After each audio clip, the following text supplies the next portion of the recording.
Welcome back to another episode of Pick Truth. I'm your host, Dr. Vicky Harris. I'm here with my co-host, Lamont Hearn and Jr. I'm here to bring the heat. It's been another week. I'm just excited to wake up and see another day. How's your week been, Lamont? It's been pretty good. I actually took last Friday off to go on a summer school field trip with my children up to a not too far away theme park. I had never been there before. It was pretty interesting.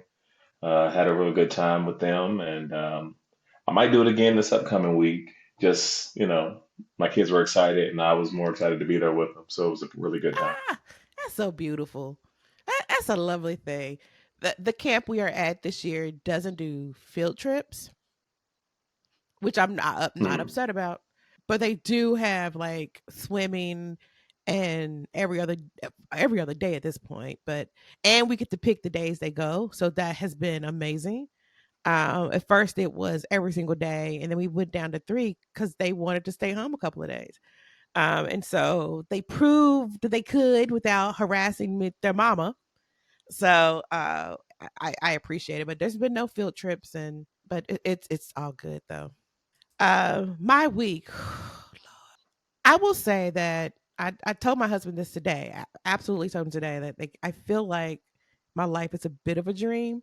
So I'm watching the boys make their lunch for camp tomorrow, and they're grabbing grapes and they're doing their thing, right? And at the same Hmm. time watching their tablets. It's unsanitary if you ask me. But hey, wash your hands, make your lunch, stop touching your tablet. Like that's all we ask. But I was sitting, and my husband is making this chicken.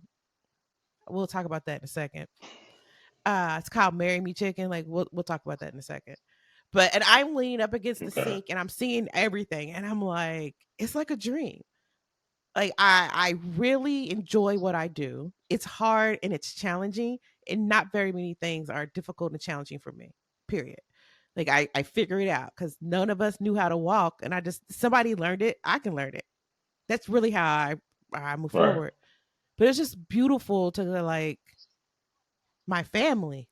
Everybody's in a good space right now, and we have like we can breathe, and we um like everything is great.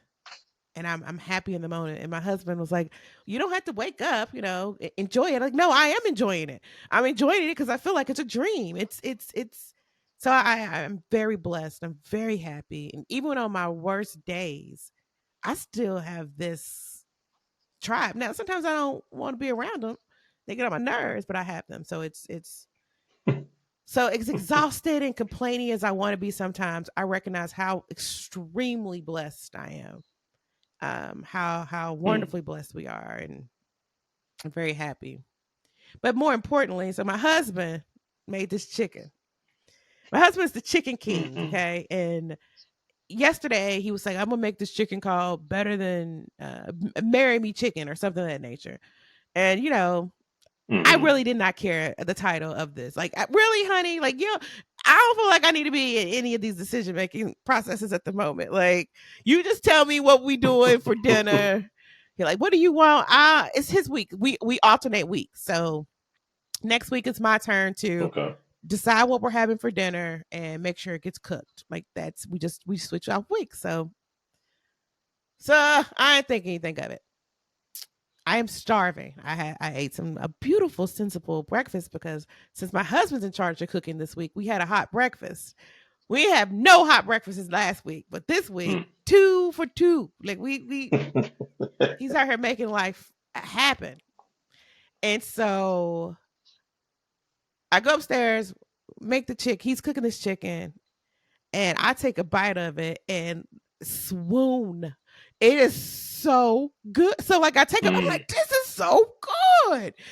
And the boys start eating it like, this is delicious. This chicken is delicious, Dad. It is amazing. It is amazing. He said, well, the recipe called for salt and pepper on the chicken, then you sear it, and then you do all the things. He was like, I ain't doing that. Like, you ain't gonna just put salt and pepper on chicken, call it seasoned. So last night he brined the chicken, then he marinated in his special seasoning. He really does. Like, I kid you not, he could sell his little poultry seasoning mix that he makes. He marinated in the seasoning overnight. After work today, he came home, cooked it up. It's like an Alfredo sauce, sun dried tomatoes. Like, if I'm making you hungry, it was delicious. I was like, oh, somebody trying to get their dick sucked like that. Oh, that is. Oh, we is that how we making our chicken? Like, you just go, oh, okay. Oh. It was Silly. amazing. It was amazing. It shout out to him and he's a chicken king up in his crib. So yeah, I'm living the best life at the moment. You gonna have to read out that recipe one more time. I'm sure there's plenty of fellas who was like, hold on, let me get this recipe down real quick. It what it I may have to get it in the show notes. The name of that recipe and a link, because yeah, it was so good. The kids went back for all of us went back for seconds, which doesn't always happen. And there isn't enough for tomorrow. So Eddie was like, well, there was some leftover chicken he hadn't cooked because he cooked in of course, a cast iron skillet. Because I mean, he out here throwing, and he was like, "Sorry, baby, I was gonna make that for you for lunch tomorrow, but looks like we gotta have it for dinner." I'm like, it's cool. I could eat that chicken again tomorrow. Okay, I see you. I see what you're trying to do. Is that all you needed? All you had to do is 2 days in a row, huh? listen. All you need is some chicken. So if my husband always started doing is eating chicken, y'all know why. Like, come on, dog. We're gonna switch it up. I know it's good, but come on. Appreciate you, baby. You out here. This show would sound so weird. So okay. Heck But no. let's jump right into the show. I got one for us today, and it'll be it's petty. Like to call it peti, but but it's a pet Hmm. peeve. It's a pet peeve of me. So let's jump right into it. All When you right. ask for my recipes or my signature dishes, I will leave out important things on purpose to make sure no one gets it right. And so, yes, I admit it, I'm doing it on purpose and to make sure no one will exactly be able to recreate it. And double yes, I'm pleased when people later tell me it was similar like mine, but had some magic missing. And instead of making it themselves, ask me to bring it along the next time. I will for sure provide an original recipe for a cake/dish with whom I've started often years back. But those tiny little adjustments that I've made over trial and error over many, many attempts are my secret. For example, for example, with my lemon cheesecake, the original says XX amount of cream cheese and XX amount of whipped cream. With my adjustment, you add less from one and more from another. And instead of just white sugar, I use half white and half brown. You get the gist. It is not that I will screw completely with people, not with prices of groceries going up, but it is not that I will screw completely with people, not with prices of groceries going up. That would be too much. But I will make sure that no one will ever be able to get it exactly my way. And if it's my sister-in-law complaining, that leaves me with an evil. I don't know why I can't read today. And if it's my sister-in-law complaining, that leaves me with an inner evil grin because she always insists that she's such a godsend angel when it comes to baking/cooking. Spoiler, she's not. And every time she shows up with some of my signature stuff and the family tells her, nope, mine is way better, she is pissed. And that is the best about family gatherings. And as she can't drop it, I will have the plenty more fun to come in the future. Petty and slightly evil, some childish rival thing with sister-in-law? Hell yes. And I regret nothing. And for you who might wonder, yes, my husband knows about it.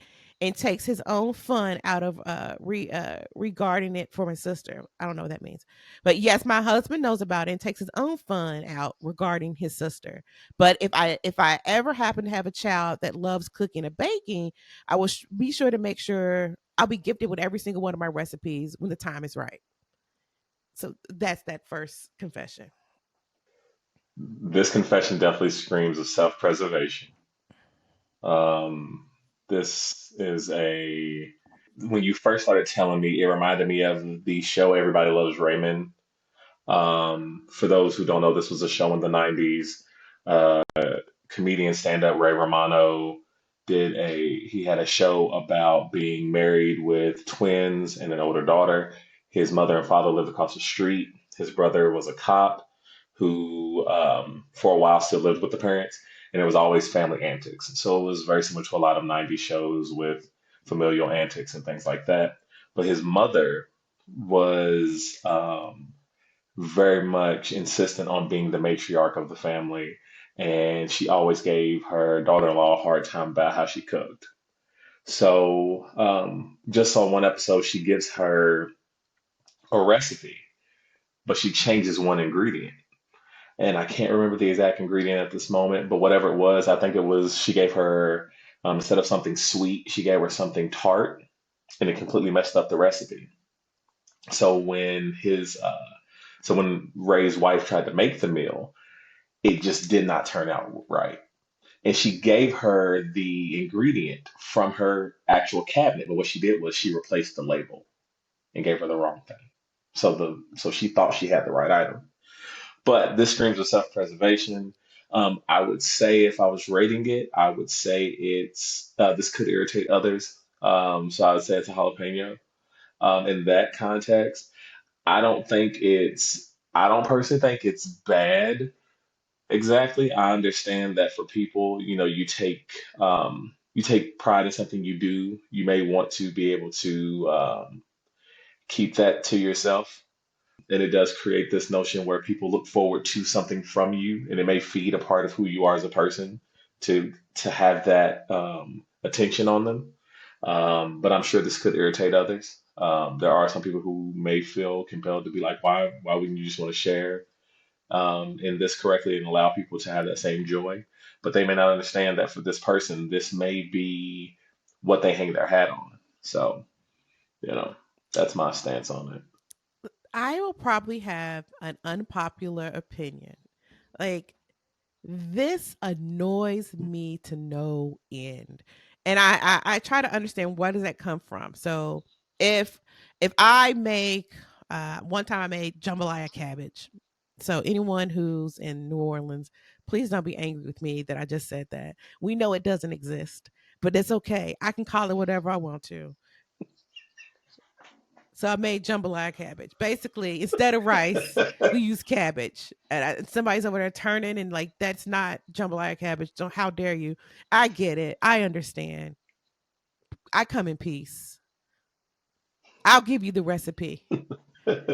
How can I get better if Mm, no one gives you the recipe? Like, it's just one of those things where mm, why do people hold on to those things? And I don't know why it triggers me. Well, I take that back. As I'm thinking and processing, I think it triggers me because I'm very giving. Like, because I will give you the answer, but you can't do what I do with the answer. Like, even if I gave you the exact mm, same measurements and all the things, you know, you can't do it the way that I do it. So, if the only reason why you have value is because your stuffed bread is the best stuffed bread in the family, you might want to reevaluate yourself.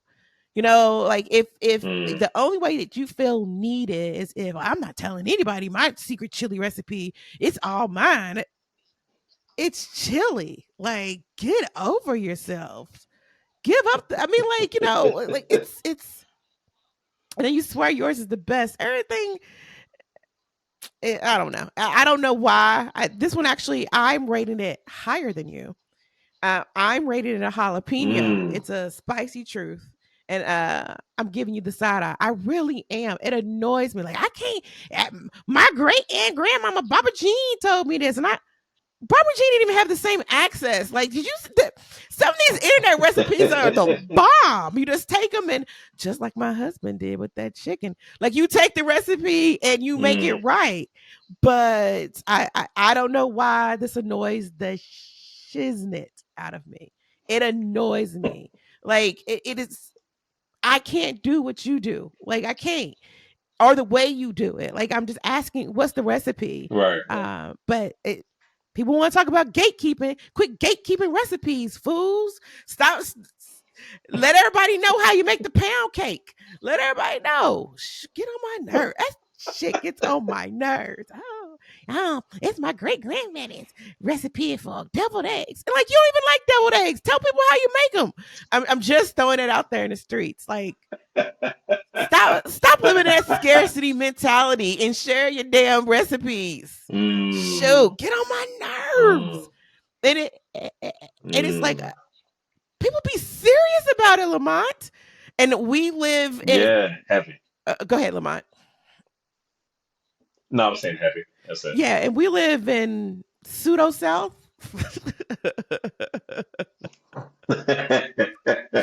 Right. People. Yeah, my grandmama said your grandmama had an eighth grade education.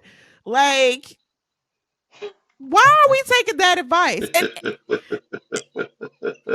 And okay, so we're not gonna act like we revere everything that our great great grandparents did because they knew better, like. But although we have literally the access to the world at our fingertips, but when I was a kid, Mm, I remember being in second grade, Miss Charlott's class.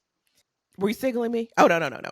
I was in second grade and I had to do some type of assignment. And I don't know exactly what it was, but I had to go over to my grandmama's house, and my auntie Teresa lived there, and use their encyclopedia to write my report. You couldn't tell me mm. shit. My grandmama had encyclopedias in her house. You couldn't tell me a thing. Multiples? Yes, if I recall correctly, I felt like it was like a full set of encyclopedias, and then like, listen, you couldn't tell me nothing. My grandmama and them had encyclopedias, and I remember reading it and writing everything out, and just I'm a kid. Like this was a big deal because I got to go to grandma's house to read the encyclopedia. Like, come on, that's top Yeah. baller. Let's fast forward. I remember my aunt. So same house, different turn of events. She worked at her job, and at their job, they had a class, like a career development class, and she built a computer. Okay, built a computer. This is back in the day, Mm, and this is 3.5-inch floppy, and it came with some free CDs. And the Encyclopedia Britannica was on the mm, CD, mm, and I was freaking amazed, at this encyclopedia on a disc. So you put it in the machine and then like you can pull it up and I bet you comparatively it's probably slow as molasses back then, but it was fast for me. Like I got to mm. go look this stuff up in paper, like doing a Dewey Decimal System. They don't even teach that no more. Like you don't need the Dewey Decimal System.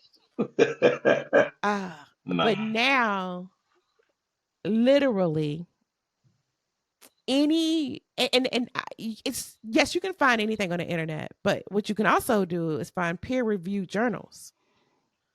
And so peer reviewed journals has a higher standard, and so all information is at our fingertips. Anything that you want to know, you can Mm. do. And it's amazing to kind of see that transition, and how the heck I got from there, from recipes I don't even know. My bad. Let me bring it on back.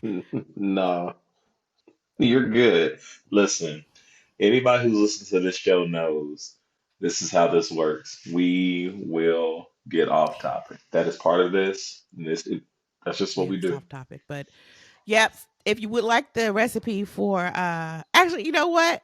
If you would like the recipe for the Marry Me chicken, or as my husband may now call it, Lucky Chicken, let us know. We'll put it in our Facebook group. How about that? And fellas, so if you want to go make some chicken, let's go get them chickens. Oh no, yeah, we'll put that in the Facebook group. And then for all those people who are still offended that I said jambalaya cabbage, listen, it was good. It was. Listen, my kids ate it. Yeah. My kids ate it. Mm, I didn't even think they would eat it. that's a big Like deal. I didn't think they would eat it because we made so much of the jambalaya cabbage, and I keep saying that to just get it right in your resonant in your soul. That's what it's called. It's jambalaya cabbage. I didn't think my kids would eat it, so I called Lamar like, "Hey, we got all this jambalaya cabbage." He's like, "What is that?" Like some concoction shit I done made. Would you like some? I ran it over there because I didn't want it to go bad because it was a lot. It delicious. Yeah. Fi Finished it before she left. Yeah, it was delicious. It was delicious. But so I will Yeah. share that recipe if you wanted it. Like I really was. I had to make that up as we were going along. So I need to make that a few more times so I can adjust for the liquid and da da da da da. Because you don't want too much. But all right, Lamont, what's your first truth for this evening? All right. So my first truth is titled, I got my son a haircut without his mother's permission. Our boy is 6 now, and he has never had his hair cut, despite the fact that he's been asking for one for over a year now. Hair is nothing but hair to me, so I thought, hell, why not? But his mother will not budge because she's not ready, and cutting his hair is a very sentimental topic for her. I guess I get it even if I don't relate. He's my boy still, and that's just the way I see it. I don't think she's being very fair, though. He's wanted a haircut since before he started kindergarten. But once school was in session, his want for a haircut heightened because the kids at school were teasing him and calling him a girl. He's confided in me many times over the past few months about how he wants a boy haircut and has tried to get me to do it when it's my week. We're not together and take turns keeping him Monday through Sunday. I didn't simply out of respect for his mother, but I have spoken to her about this many times and her stance won't change. Today he asked me for the millionth time and I got tired of saying no. So I took him to get his hair cut and then we went out to eat. I must have done something right. That boy hasn't stopped smiling and he looks so damn handsome with his new cut. I don't regret it, but I sure do dread telling his mom, and I know I'm going to be chewed out about it. I feel a bit bad about doing it behind her back. It was time though. Whoo, hoo, hoo, hoo, hoo, hoo. Man, I see this in multiple lenses. I would like to give you all, just so you know who I am, my gut check is I believe fathers have equal rights to their children. I know, I right? I I understand I understand why he did what he did. If if my child repeatedly asks, hair is hair. Like you want to cut it. You want dreads, get it dreads. If you want to cut it off again. Hair is hair. I believe that about myself. One day we're gonna pop up on screen and I'm not gonna have any hair. I'm just gonna cut off all my hair. I know I'm doing like I'm just. It's just a matter of time, legitimately, just a matter of time. And it's just gonna happen, and then I'll be sad and get locks again. Like that's been going on for 20+ years. It's a sad relationship I have with my hair. No, it's not. I love it. My point being, if the kid wants to cut his hair, cut the kid's hair. Like I understand as parents we have control and power over our children, but our children should have body autonomy. They should have at school age, they should be able to decide if they want their hair long or short, if they want their, what it is that they want. If they want to wear colors that match or don't. Like I hope I can get you to wear matching colors, but we don't even try over here anymore. Like, listen, you got to live this life. But we're gonna make you clean when you leave the house. When you leave the house, you're clean and you don't have on dress pants and then a workout shirt. Like that's all I can ask for. It's all we can do. But it's Yeah. gosh, but who to me, Whew, it's Lamont, I'm speechless. This one is I would have done the same thing if I was the dude. It's a bell pepper to me because the happiness of my kid. Hmm. Oh, and because you're not giving me a logical, rational reason. Like if you can give me a rational reason, like oh he's gonna lose all his power, like Samson and and Delilah, like oh he's gonna wither away. His Right, strength lies in his hair. Like now he can't talk, walk. Cool, I got you. Yeah, you can't cut your hair, kid, because you need that. right. But if this is his body Yeah, autonomy, that's your lifeline. right? If this is his life and this is what he wants, and cut the kid's hair. And if you don't like it, you know what? I'm his mom, or I also recognize people are listening here that think dad shouldn't have a say because you didn't have a daddy in your life, or you didn't have one that showed up even though he was there in the house. And I will say Hmm. fathers have as much equal rights to their children as mothers do. And they should be able to make decisions just as much as moms do. So although she ultimately is the one who didn't want to do it, and he tried to abide by that, when the needs of the child outweigh the logic of the parent, I go with the needs of the child. But women don't have a sole proprietorship over children. Their father has 100% equal say, even if you don't like it, even if you don't like them. I'm not gonna go on there, but I give it a mild truth. Other people can look at this as a Thai chili, as an I'm judging you. I would have wanted her to be there, but I imagine if you're irrational about hair, I can imagine how irrational you are about every other thing. And again, someone's like, "No, it means everything. Hair is so important." What happens to the children's autonomy? When did when does it become important what they Hmm. want? And if you believe that only your needs are important, you probably shouldn't have had children. You need to go to parenting Hmm. classes. But what are your thoughts? I actually agree with you that the child's autonomy here matters. I think there's clear, obvious lines that people can draw. Like, all right, if your kid's like, "Hey, I want to jump off the roof," all right, there's lines where we obviously can go, "All right, listen, I'm really not entertaining that. I'll explain to you why, though. Like, I'm not just gonna just go, that's a dumb idea. Like, I'll go, let's not do that. And then let me explain to you why we're not gonna do that, just so you have an understanding. Because kids, I think, especially in this newer generation, um, are getting more explanation. I remember as a kid, the answer was always because I said so, which doesn't really explain anything. It just is like, oh, because you just get to dictate the rules. And while that may have worked for kids who didn't have access to the internet and other people beyond our neighborhoods, the kids of today have access to a lot of people everywhere. So it does kind of help to give them more information because it kind of allows them to have more knowledge about what's happening around them rather than being blind. The thing that got me in this was that the son has been wanting to get his hair cut for over a year.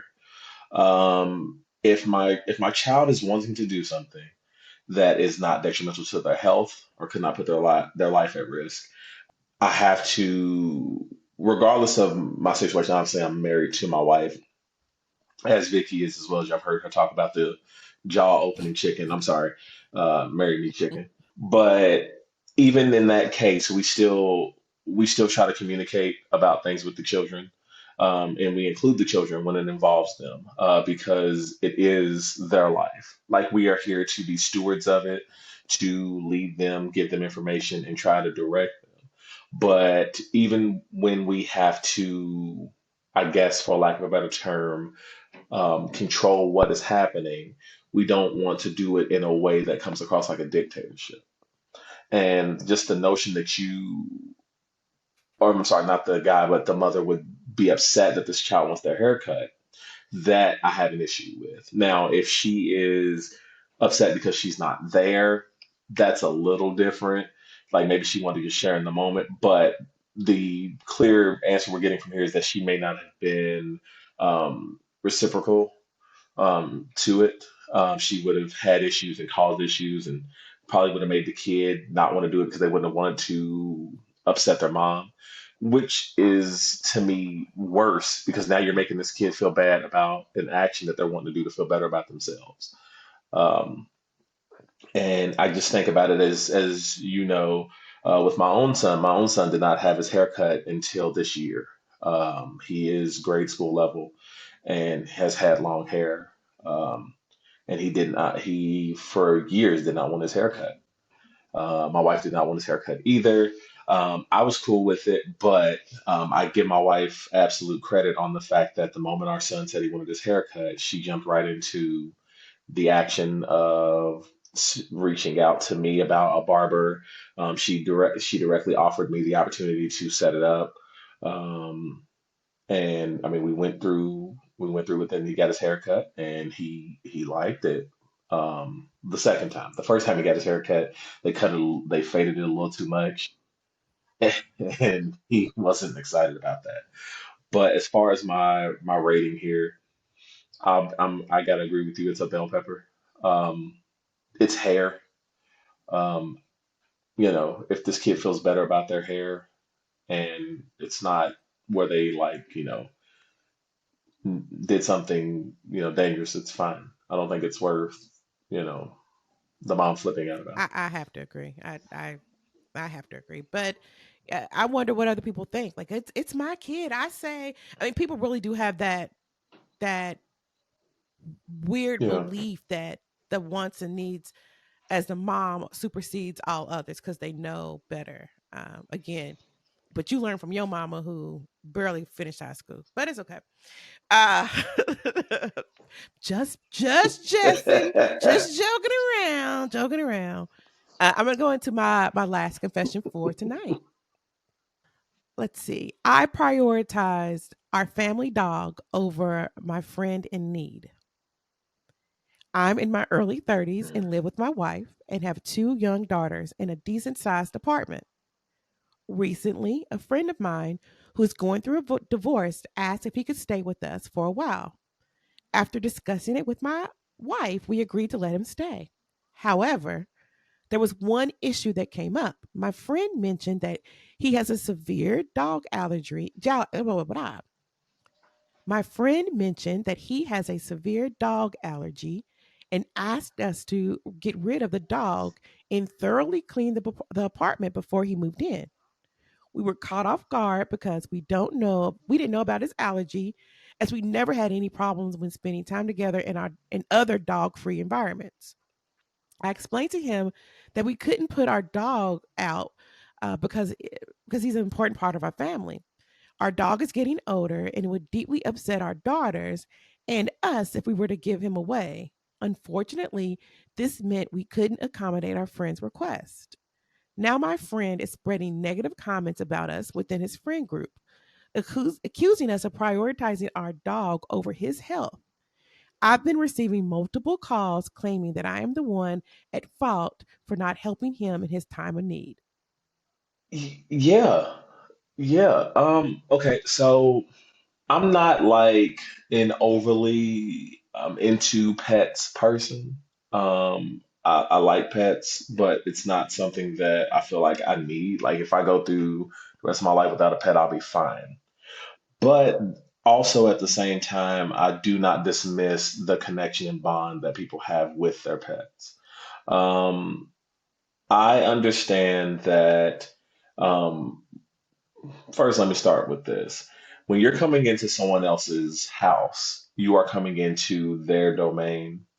There's nothing wrong with them providing things to you to make it easier for you or better for you.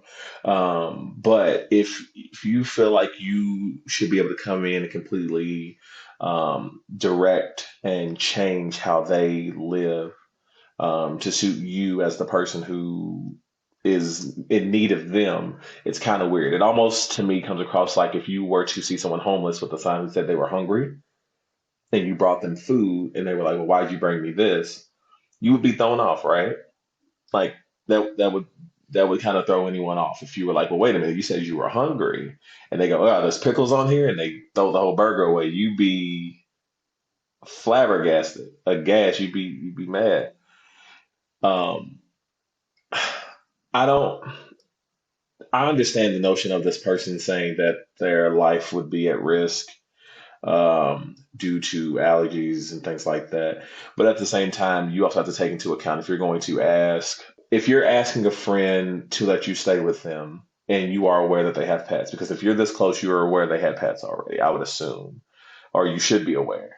Um, I don't think I could ask someone to remove their their kids from their house because their kids have let's say their kids play an instrument and you'd be like, hey, I can't listen to pianos. It causes me anxiety. So could you not have the kids play the piano? Now, there might be some way for them to be able to try to help alleviate that where maybe I'm not in the house at that time. But just the notion that you would think someone would just remove their pets that is a part of their actual family. Just because, I mean, I even see that with you all and your pets. They are part of that household. For them to just be completely dismissed for someone else just seems un just doesn't seem logical to me. So if I'm reading this from the confession of the friend who's not willing to do it, um, I mean to me it's a bell pepper. I'm not gonna lie. I'm not gonna pretend like this friend should have to do that.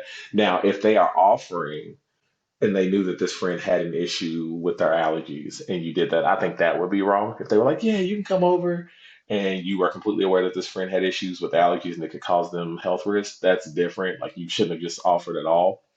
But as far as the friend who's willing to muddy this friend's name because they won't acquiesce to their request, I'm gonna say that's a jalapeno to Mm, mm. I respect that. You said a couple of points that I have to agree with, and my brain just stopped working. Don't you hate when that happens? me. Yes. If this confessor is not in the United States, I wonder if Hmm. there is a different standard people may have for pets in different parts of the world. Like, Hmm. I did look at the comments. I think this person was an expat. So they from the Okay. United States, but they're in a different country.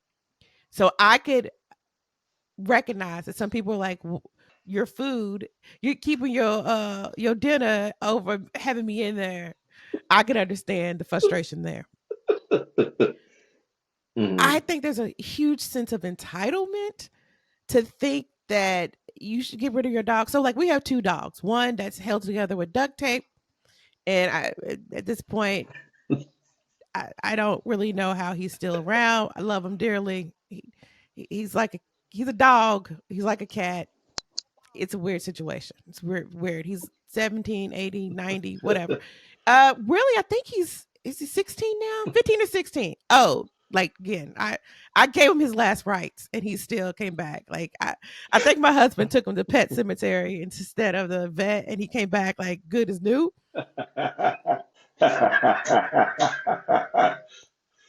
Oh But shoot. I had him on his deathbed, like literally. Like I wish I could.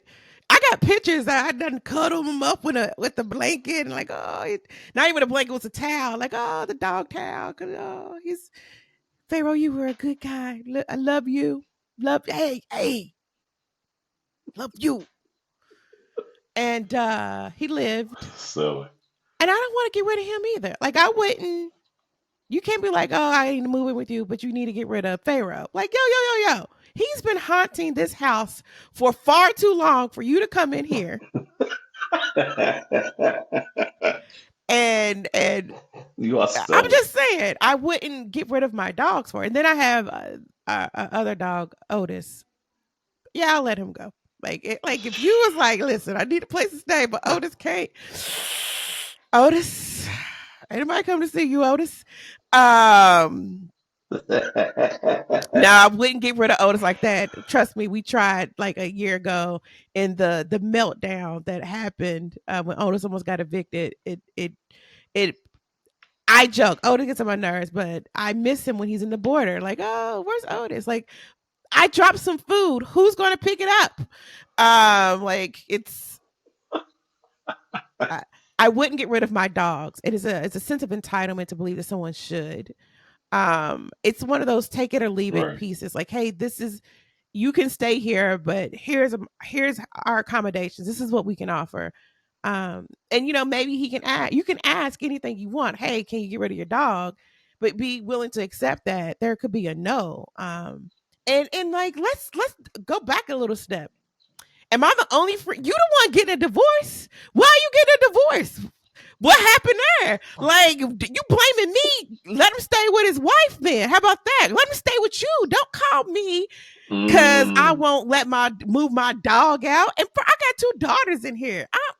Man, I got every reason to say no. At least I said yes, but you want to act a fool, say no? You can say no. I'm just saying. It is a bell pepper for me. mm, It is one of those things, but culturally, I wonder if there's different cultures because I'm American. If there's different cultures where that's an insult, like, right. oh, your mother-in-law needs to come live with you, and you say no. I have a dog. Like, yeah, you say yeah, but I'm not getting rid of my dog. Maybe that, like, oh, that's an insult, and there's a sense of expectation within the culture for you to accommodate said request. I mean, that could be Mm, true, and which makes this something right. of a bigger deal. But again, for the friend that wouldn't get rid of his dog, wouldn't get rid of again, Phantom Pharaoh, like, I wouldn't get rid of him. Bell pepper. For the friend that has the expectation and going around like, how dare he not get rid of his dog, so I can come live in his house after my failed marriage. Say Cutting the him up. whole sentence. Say the whole sentence. How dare he? And then you calling me, motherfucker, let him come stay with you. Um, Mm, he gets a Thai chili from me. You get the I'm judging you. mm. Lamont, if I ask to come stay at your house, I'm like, I don't need you to get rid of Elijah. Can I? Okay, okay, that's not a good example because that's a human. If you ask to come to stay to my house again, you ask, hey, listen, Pharaoh's got to go. Like, first of all, Pharaoh died 6 months ago. His ghost can do whatever, whenever. So yeah, that's my opinion. Bell pepper for the guy that said no, and a Thai chili for the guy that going around bad mouthing you for not accommodating his request.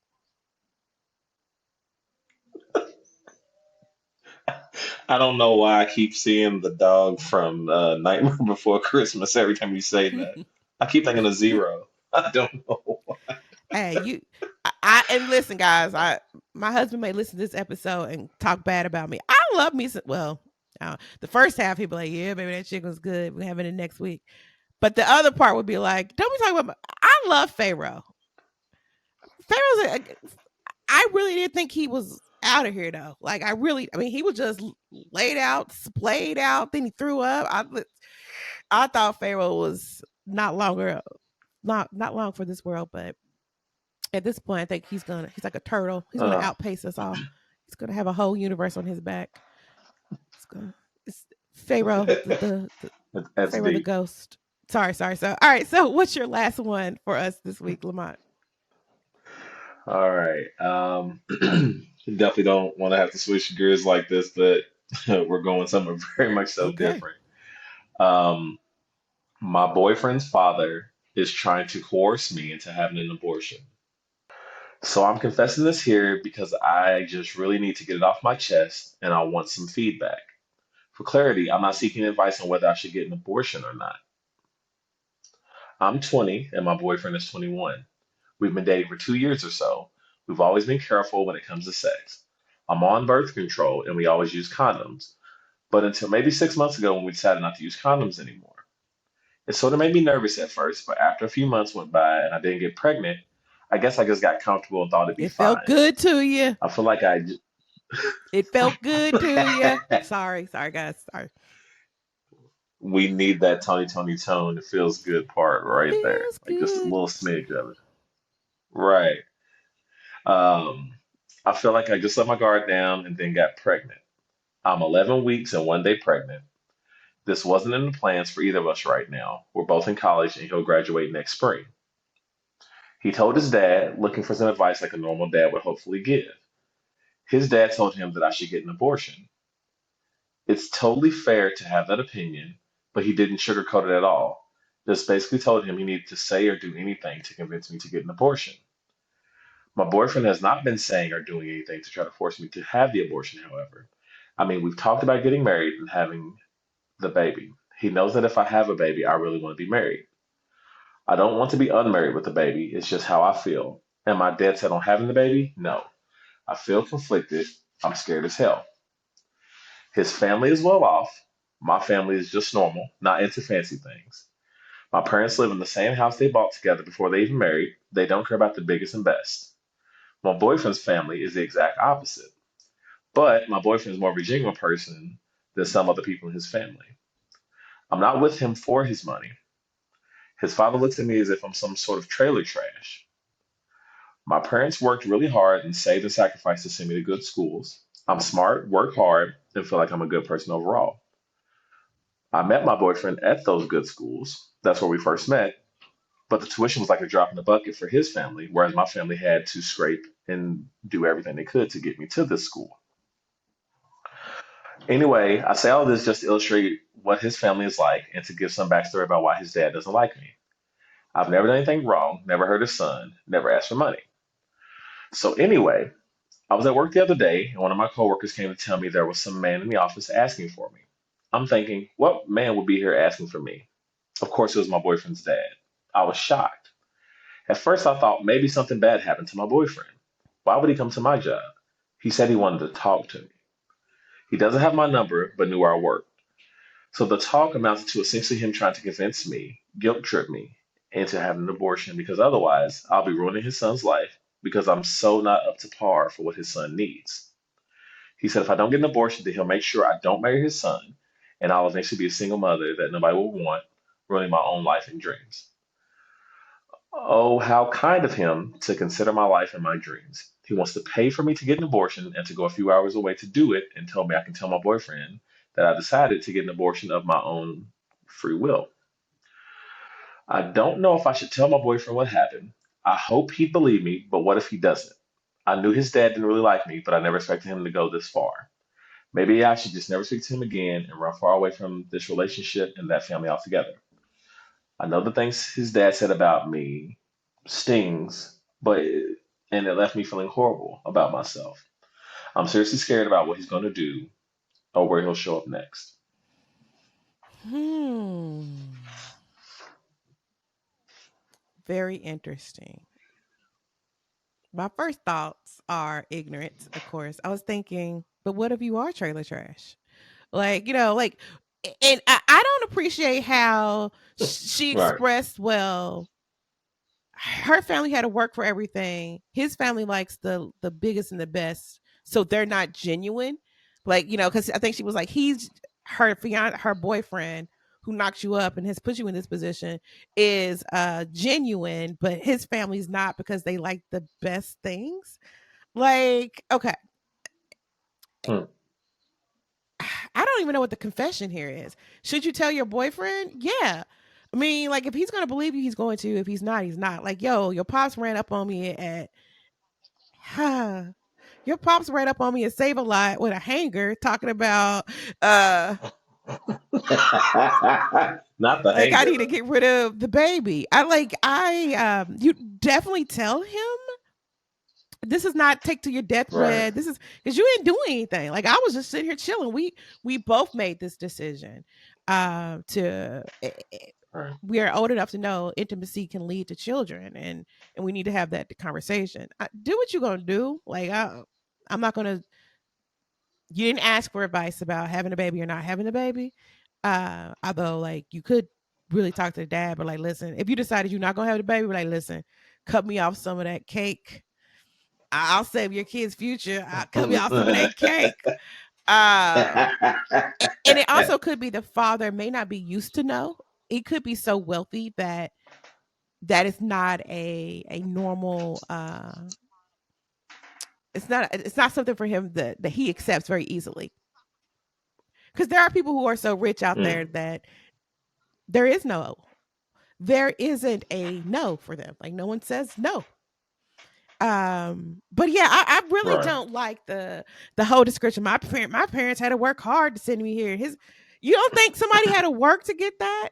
Like I don't know. I really hate the way we paint those who are that have more liquidity versus those that have less liquidity.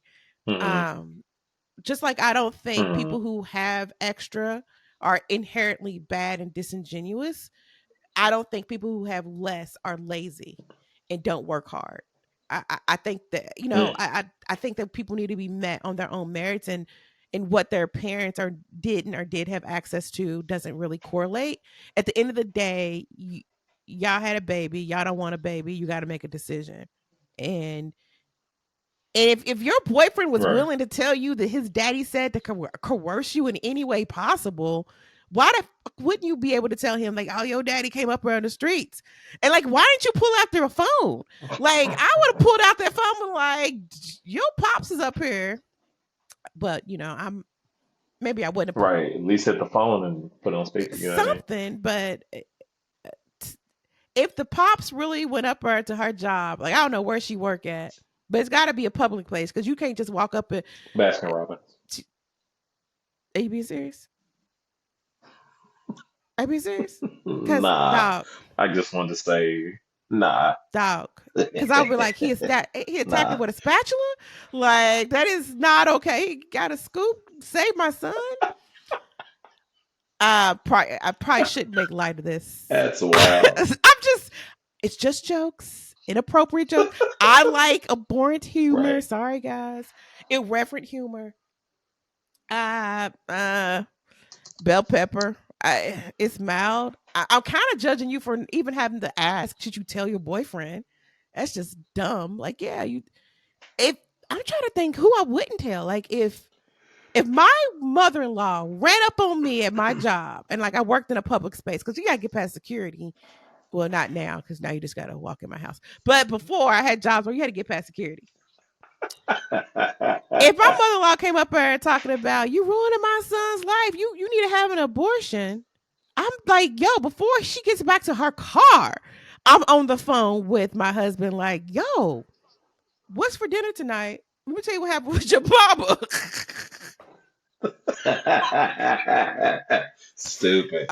So yeah, I'm gonna give it a bell pepper, and then the dad, if that is an accurate representation that he came up there, I'm gonna give him a side eye. Like you don't run up on people talking, chasing people down with hangers. That's ridiculous. This is not 1930.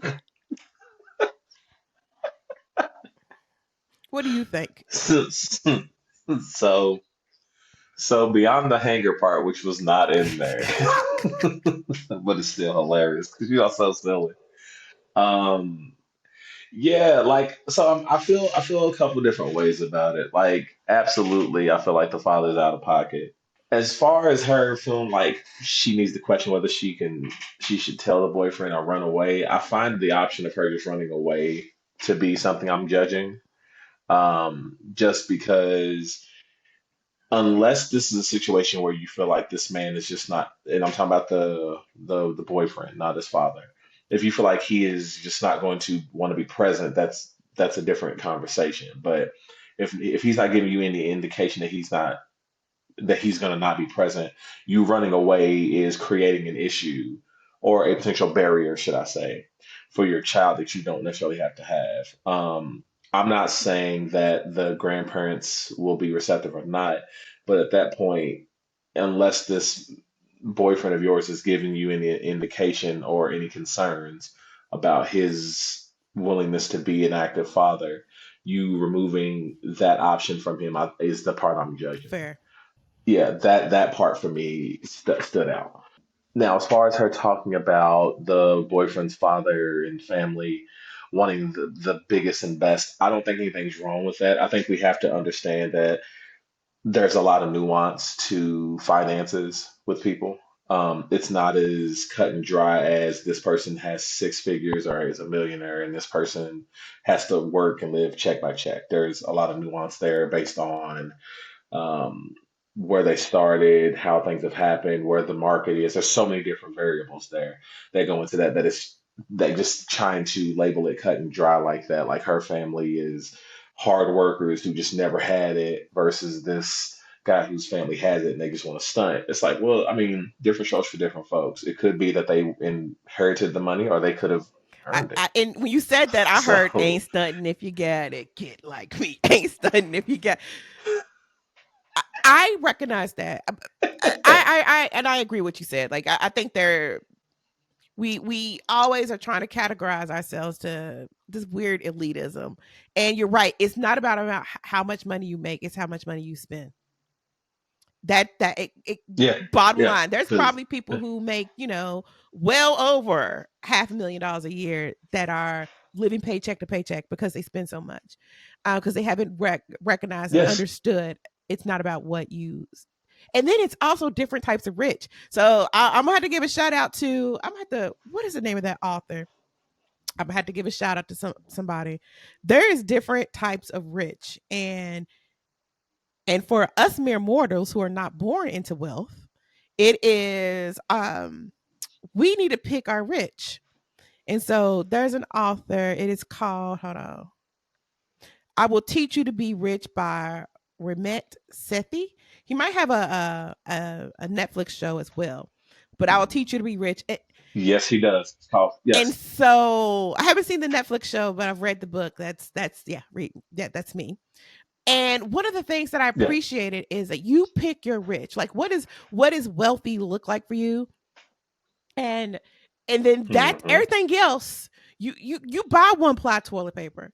You buy the cereal that just says cereal. We don't it's a white box with the word cereal. Like you buy that so that you can spend hmm on those things that you consider luxury. So like now my yeah, stuff is outlandish. Like I want to be so rich that I take care of my siblings, those who I consider my siblings, my parents, all those mother-in-law, all those things, and we're able to just take care of them. Like y'all don't have to worry about anything. Here's a condo. We own the whole building. This is your unit. You own it. It's yours. Go be great. We take care of each other. I don't have to worry about taking care of anybody. We don't have to have those conversations about right, who's going to take care of Nana or grantee or whatever it is. We are right, wealthy enough to manage that when it comes. Like that's my idea of being wealthy. hmm Um and going on a trip once a year or twice a year. Like that's if everything else should be like, oh, we're gonna do ramen noodles. So that we can go to I think there's of course there's levels to this thing. Like don't be ridiculous. It depends on who you are, how much you yeah, make, but you yeah. pick what rich looks like. And for me, I don't think I'll ever be I'm shopping on Beverly Hills because I don't want to spend that much money on a t-shirt. Um because I've grown up this way so Yeah. long, spending $100 on a t-shirt feels reckless and pointless. And does it do something? Does it make marry me chicken? If it ain't making marry me chicken, It ain't me. guess I'm single. Like I You know what? Nah, you know what? That's the interesting part to me is the confession itself is a bell pepper, but I think it opens up a bigger conversation just in that context. And I've seen the show, but I've not got to read the book because I didn't know about the book, but I saw like 6 or 7 episodes of the show, and just and what Ramit kept saying is, like you said, you have to define your rich life, define your rich life, what that is for you. And I think in the age we live in now with social media, so many people are trying to live other people's version of a rich life mm, that they never really sit down and define it for themselves. They're always using someone else's template or someone else's story to define a rich life. Um, and I think that's where a lot of people get caught up in making questionable decisions or always chasing the Brer Rabbit, so to speak. It's just, and it's unfortunate because there's a lot of beauty in finding comfort in what you define as success and richness and happiness. As a I'll admit, as a person who I've never really been too big into like large crowds and lots of people. One of the things that's worked for me is finding a community, finding a friend group that has become more than friends, that has bonded in a way that we can go months with just messages and talking and chatting, and then all of a sudden we don't for like a month and a half, and we get back to it like we never left. And being able to have our children be so excited to just be around each other, to be able to have one-off hangouts and it just be the most amazing time. And that to me is rich, and it's beautiful because it gives my kids something that they can look forward to, gives my wife something she can look forward to, and it even takes someone like me who was very much introverted. It gives me an outlet to explore the, if any, infantile extroversions that I do have in a place where I can be comfortable and not feel like I'm being judged for stepping too far out of a place that I'm normally in, if I you get get what you. I'm Yeah, saying. that you can be yourself however you show up, how you feel like showing up that day. All right. Well, we went Yeah. long today. We Hmm. went long. It was long. Ah, I'm gonna go get some leftover Yeah. chicken. And but before I do that, uh if you like today's show, help us out. Subscribe and send the show to two friends. And then, teach them the recipe for, oh, sorry. If you're not done so already, join our Facebook group Pick Truth, where we're going to post the recipe to Marry Me Chicken, and follow us on Facebook, Instagram, and Twitter. Oh yeah, don't forget to rate and review us on Apple Podcasts or wherever you All right, subscribe. catch you next time. Later.